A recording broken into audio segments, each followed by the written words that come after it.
பிரியமானவர்களே, இயேசுவின் நாமத்திலே உங்களை யாவருக்கும் என் அன்பின் வாழ்த்துக்கள். எத்தனை பேர் நாளை சந்தோஷமா இருக்கிறீங்க? மீண்டுமாய் உங்களோடு கூட இயேசுவின் நாமத்திலே வார்த்தைகளோடு பகிர்ந்து கொள்வதிலே நான் மகிழ்ச்சி அடைகிறேன். இயேசு 2 பலிகள் மேல் பிரியமாய் இருக்கிறாராம். அது என்ன பலி? ஹல்லேலூயா. முதலாவது ஸ்தோத்திர பலிகள். ஆமென். ஸ்தோத்திர பலி செலுத்துவதனாலே இயேசுமே பிரியமாய் இருக்கிறார். எபிரேயர் 13ஆம் அதிகாரம் 15வது வசனம். ஆகையால் அவருடைய நாமத்தை துதிக்கும் உதடுகளின் கனியாகிய ஸ்தோத்திர பலியை அவர் மூலமாய் எப்பொழுதும் தேவனுக்கு செலுத்த கடவோம். ஆமென். ஒவ்வொரு தேவ பிள்ளைகளும் கர்த்தரை ஸ்தோத்திரிக்க வேண்டும், துதிக்க வேண்டும். ஆமென்.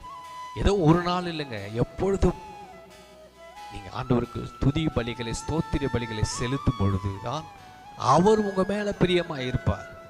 ஹல்லேலூயா. இந்த ஜனத்தை எனக்கென்று ஏற்படுத்தி இவர்கள் என் துதிகளை சொல்லி வருவார்கள்.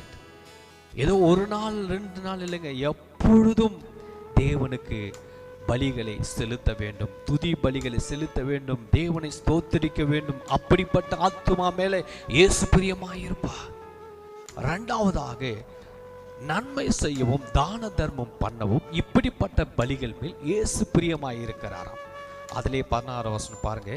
அன்றியும் நன்மை செய்யவும் தான தர்மம் பண்ணவும் மறவாதிருங்கள், இப்படிப்பட்ட பலிகள் மேல் தேவன் பிரியமாயிருக்கிறார்.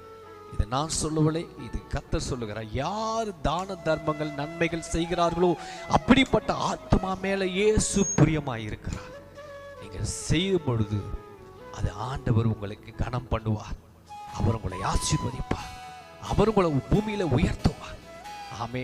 நீங்க நன்மையான காரியங்களை புசிப்பீர்கள். கர்த்தர் நாளில் இந்த வார்த்தைகள் படி நீங்க எப்பொழுதும் தேவனை ஸ்தோத்திரம் பண்ணுங்க, துதிங்க.